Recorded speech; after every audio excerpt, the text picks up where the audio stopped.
की भारतीय जनता पक्षाची संघटनात्मक रचना ही निवडणुकीच्या माध्यमातून होत असते। मागच्या काळामध्ये पहिल्यांदा 1200 पेक्षा जास्त मंडल ही गठीत करण्याचं काम महाराष्ट्रामध्ये झालं। त्यानंतर संघटनात्मक 80 जिल्हे या जिल्ह्यांचे अध्यक्ष निवडण्याचं काम पूर्ण झालं आणि आता प्रदेशाध्यक्ष पदाकरता निवडणूक सुरू झालेली आहे। आज सन्माननीय केंद्रीय निरीक्षक केंद्रीय मंत्री किरणजी रिजिजू हे निवडणूक निरीक्षक म्हणून या ठिकाणी आले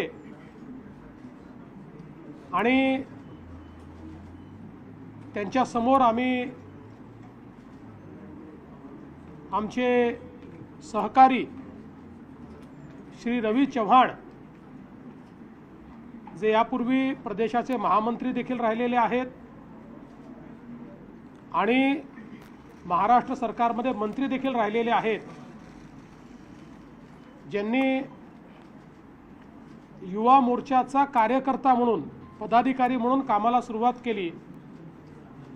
नगरसेवक झाले, स्थायी समितीचे अध्यक्ष झाले, 4 वेळा आमदार झाले, राज्यमंत्री आणि मंत्री असा एक मोठा प्रवास करत यावेळी महाराष्ट्र प्रदेश भाजपचं अध्यक्ष म्हणून त्यांचं नामांकन आम्ही दाखल केलं आहे।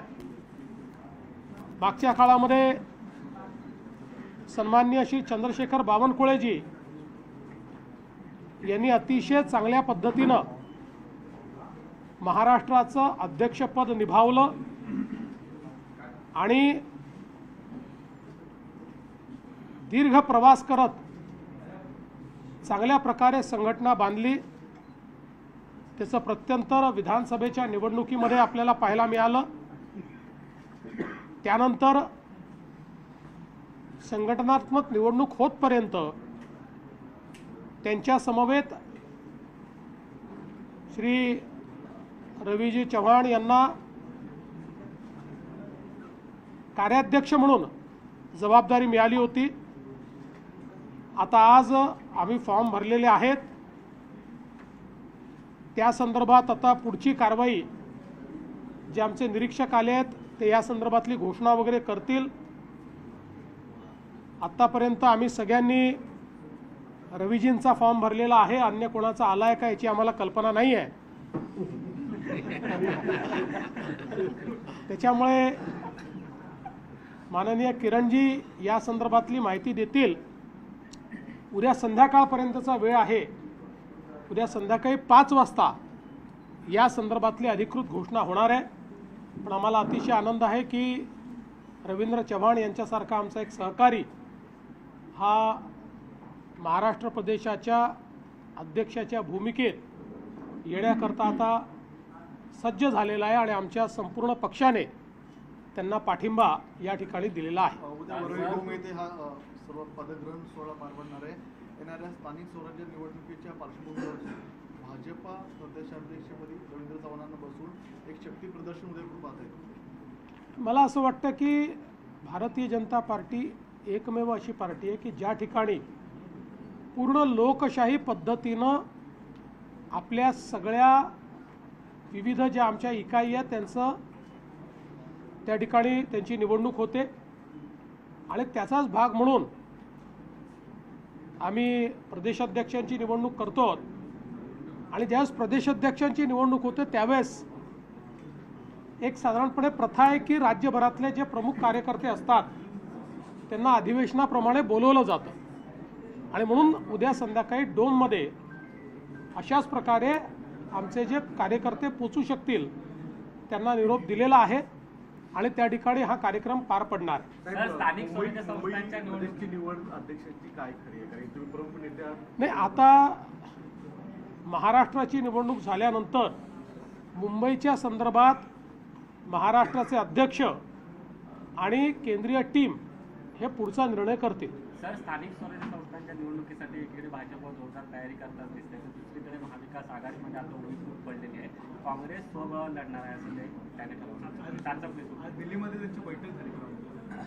बघा, ते कोणासोबत लढो का स्वबळावर लढो, परिणाम हा आधीच ठरलेला आहे. याचं कारण काँग्रेसनी जनतेमध्ये जाणं सोडलं आहे. जनतेच्या आशा आकांक्षा अपेक्षापासून काँग्रेस तुटलेली आहे. काँग्रेसच्या नेतृत्वाला जमिनीवर काय चाललं याची कल्पनाच नाही आहे. ते एका अशा नंदनवनात त्या ठिकाणी बागडत असतात की ज्याच्यामध्ये अजूनही ते EVMच्या पलीकडे जात नाही, अजूनही ते इलेक्शन कमिशनला शिव्या देतच त्या ठिकाणी आपण हारल्याचं समर्थन करतात. त्यामुळे जोपर्यंत ते जनतेत जाणार नाही, ते वेगळे लढो का कोणासोबत लढो, त्यांची अवस्था तीच राहील. उद्धवजी ठाकरे यांनी आज भूमिका मांडली, हे दोन भाऊ एकत्रित येत होते म्हणून तुम्ही त्यांचा बंदोबस्त केला, तुम्ही मराठी माणसाचं बळ करत नाही असं म्हणतात. मला असं वाटतं की समजा मी एखादा निर्णय घेतला आणि दोन भावांना एकत्रित द्यायचा आहे, तर मी काय असा GR काढला आहे दोन भावांनी एकत्रित येऊ नये असा ते GR काही मी काढलेला नाही. या उलट उद्धव ठाकरेजींच्या कार्यकाळामध्ये जो अहवाल आला होता, जो अहवाल लिहिण्यामध्ये उद्धव ठाकरेजींचा उजवा हात, त्यांचा उपनेता हा होता, ज्यांनी अहवालामध्ये लिहिलं की 1ली ते 12वी हिंदी सक्तीची करा, आणि तो अहवाल उद्धवजींनी कॅबिनेटमध्ये स्वीकारला आणि त्यानंतर नेहमीच्या पद्धतीनं घुमजाव केलं. तरी देखील आम्ही कुठलाही इगो न मानता त्या संदर्भातला निर्णय केलेला आहे. मी पुन्हा एकदा सांगतो, आम्ही निर्णय केला आहे. आता कमिटी तयार केलेली आहे, समिती ठरवेल. आम्ही कुठल्या पक्षाचं हित बघणार नाही, आम्ही महाराष्ट्राच्या विद्यार्थ्यांचं हित बघू आणि विद्यार्थ्यांच्या हितात जे असेल तोच निर्णय महाराष्ट्राचं सरकार घेईल. कोणाच्याही दबावापुढे झुकणार नाही. सर, पहिल्यांदाच भाजपचा कोकणातून पहिल्यांदा प्रदेशाध्यक्षपद कोकणाला पहिल्यांदाच दिलं गेलंय. यापुढे काही कोकणासाठी विशेष योजना किंवा विशेष काही हॅपनिंग्स कोकणामध्ये पाहायला मिळतील? निश्चितपणे कोकणामध्ये आमचा विस्तार हा गेल्या काळात अतिशय चांगल्या पद्धतीने झालेला आहे आणि विशेषतः या विस्तारामध्ये श्री रवींद्र चव्हाण यांचा एक विशेष मोलाचा वाटा राहिलेला आहे. आणि म्हणूनच मला असं वाटतं की त्यांचं काम हे केवळ कोकणापुरतं मर्यादित नाही, महाराष्ट्रातही त्यांचं काम आहे. महामंत्री म्हणून महाराष्ट्रात त्यांनी काम केलेलं आहे. कोकणामध्ये आम्हाला विस्ताराला स्कोप खूप आहे. अर्थात आमची महायुती असल्यामुळे काही ठिकाणी आम्हाला मर्यादा आहेत, काही जागा आम्हाला लढता येत नाहीत, पण आम्हाला संघटन वाढवायला तर कुठे मनाई नाही आहे. तेव्हा कोकणातल्या कानाकोपऱ्यात आमचं संघटन उभं राहील. 5 जुलैला विजयी मोर्चा काढणार आहेत, उद्धव ठाकरेंनी जाहीर केलेला आहे आणि त्या मोर्चाला राज ठाकरे देखील समर्थन देत आहेत. म्हणजे दोन भाऊ परत एकदा विजयी रॅलीच्या निमित्ताने एकत्र येत आहेत. मला अतिशय आनंद आहे जर ते एकत्रित येत असतील तर. त्यांनी जरूर एकत्रित यावं.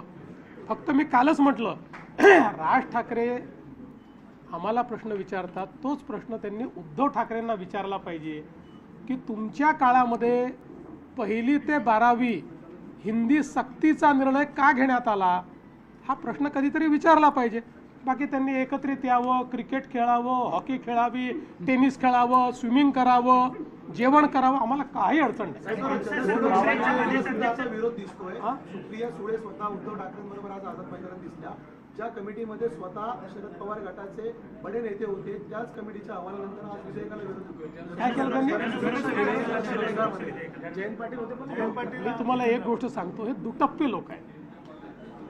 यांचं सत्तेतलं रूप वेगळं असतं आणि विरोधातलं रूप वेगळं असतं आणि खाजगीत जर विचारलं तर अजून तिसरं रूप असतं.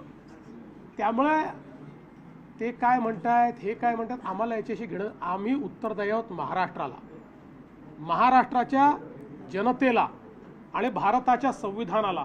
आणि भारताच्या संविधानाचा अवमान कोणी करणार असेल तर त्याच्यावर कारवाई करण्याकरता कायदा तयार होईलच. हा कायदा केवळ त्यांच्या विरोधात आहे जे भारताचं संविधान मानत नाहीत, जे या भारतामध्ये अराजकता आणत आहेत, त्या अराजकतावादी शक्तींच्या विरोधात कायदा आहे. अराजकतेला जर त्यांचा पाठिंबा असेल तर त्यांनी ते स्पष्ट करावं.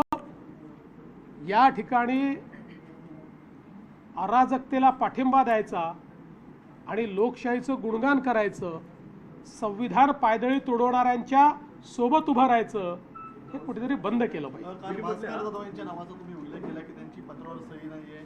आज भास्कर जाधवांनी माध्यमांशी बोलणं टाळलं. मध्यंतरी भास्कर जाधवांनी नाराजी देखील व्यक्त करून दाखवली. कोकणामध्ये उद्धव ठाकरे गटाला मोठं खिंडार बसताना येणाऱ्या काळात पाहायला मिळाले. मला याची कल्पना नाही. याची कल्पना आपल्याला काय भास्कर जाधवांच्या मनात आहे ते स्वतःच देऊ शकतात.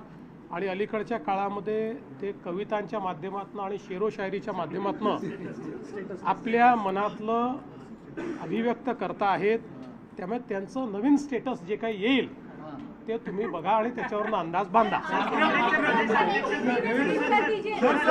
गेल्या काही दिवसांपासून मात्र गेले पक्षप्रवेश सुरू आहेत आणि आता देखील रवींद्र चव्हाणांच्या माध्यमातून कशा पद्धतीने पक्षप्रवेश असतील?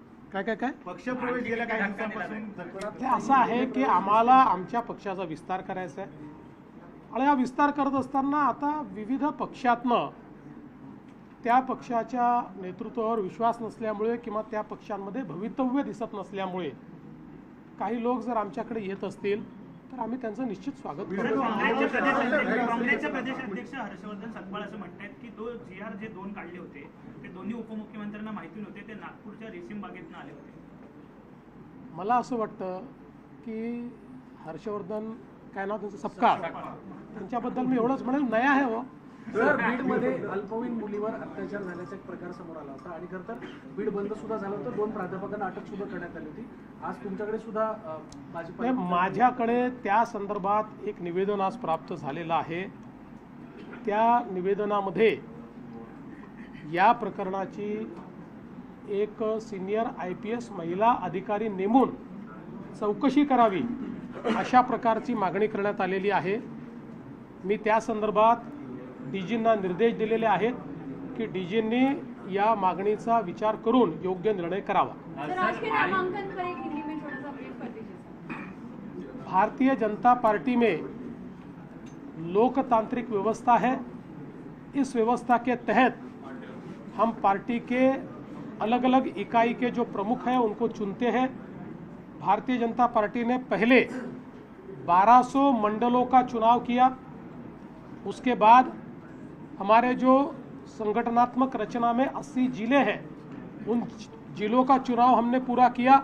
उसके अध्यक्ष हमने चुने और अब महाराष्ट्र के अध्यक्ष का चुनाव कराने हमारे केंद्रीय मंत्री जो केंद्रीय निरीक्षक भी है श्री किरण रिजिजू जी, ये यहाँ पर आए हुए हैं.